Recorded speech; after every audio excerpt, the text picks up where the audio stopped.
Hello, friends. Dory here. Thanks for tuning back in. I want to talk with you today about something that often consumes us during this time of year, and that is holiday weight gain.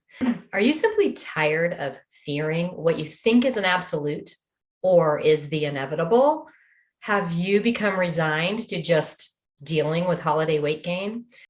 It's important to take a close look at this fear and really unpack what seasonal weight situations are about before we can actually do something about it. And I promise that you can do something about it. And that isn't just never eating all of your favorite foods. Okay, in this video, I'm going to walk you through some straightforward actions that you can easily do to alleviate your worry over weight and trust that you can stay healthy and happy throughout the entire season. So the thing is that we so often feel the need to hold back, to set up really strict parameters around our eating and our choices. And it so often backfires, especially during this long-awaited holiday season. In order to stop fearing holiday weight gain, I'm going to offer you 5 actionable steps. 1, stop trying to squeeze it all in. What happens when we feel that we can only have certain foods during specific seasons is that we end up trying to stuff it all in during this very short window. The truth is, in this day and age, pretty much every food is available all year long. We don't need to stock up on all this yummy stuff. It's not just available for, say, a 30-day window. It isn't like the Girl Scout cookie model where they're only available during this really short window and you're going to buy them all and put them in the freezer. There's no rule that you can't make stuffing and potatoes in July. So you can just remember that you can eat your favorite foods now during the holiday season and anytime that you choose. Next, stop trying to save up or save space.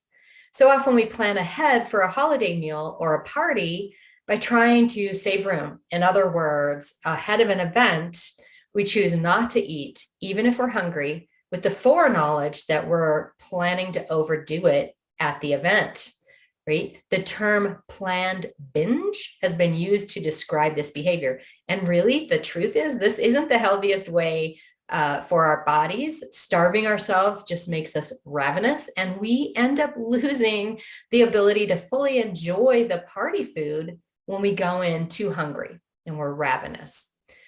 The next one is stop bargaining with yourself. So we go to the event, we might overindulge, and then guilt and shame end up plaguing us, where we'll say, oh, tomorrow I'm not going to eat, or I'm just going to have smoothies or something, or I'll run 5 miles to compensate for it. Sure, you may feel lethargic and maybe even want to indulge in looser clothing that feels good and isn't constricting the day after.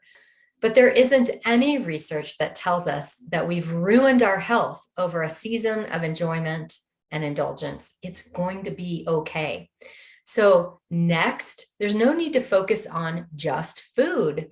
Stop focusing on just the food, because the holidays are filled with so much more joy and excitement and pleasure than just the food. There's connection with others.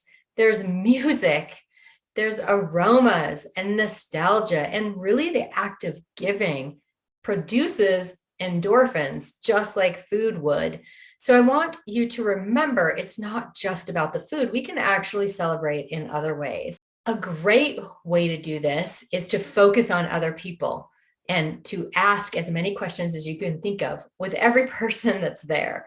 1, you'll probably learn surprising things you never knew about those closest to you, and it can elevate your enjoyment and theirs also. So finally, there's no need for obligation.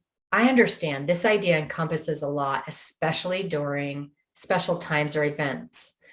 But I do want to encourage you, as an adult, it is 100% okay to say no, whether it's no to certain foods, or I'm sorry, I'm not available for specific gatherings, or just being firm about how long you'll be present for any celebrations or what you are you'll agree to do. So any of these you can say no to. I recognize that this is a boundary situation that probably requires a whole series of videos, but just know that you have permission to take care of yourself in whatever way works. You want to ensure that the holiday season is that wonderful time of year for you also, not just everyone else. Because this subject of feeling obligated is so pervasive, let's take a look at a few unusual ways that you can use to prevent getting stuck into a situation that isn't serving you and is actually potentially hurting your health. Besides saying no or no thank you, another way to keep yourself strong and continue to practice self-care and not abandon yourself might warrant taking a trusted friend with you to a gathering. So this could be someone that knows what you're potentially going to encounter and is ready and prepared to be your North Star, your rescuer, your support. Can't coerce a friend to go?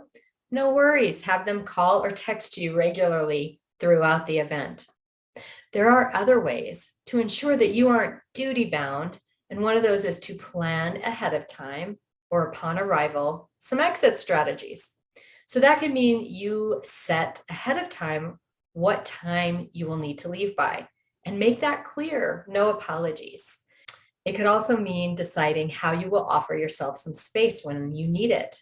Maybe it's a walk around the block or another area where you just take a break.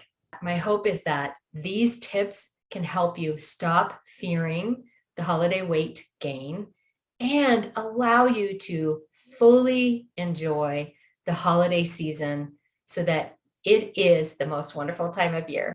And if you know anyone that might be helped by hearing these, please send them the link and subscribe so you don't miss any. All right, happy holidays. See you on the next one.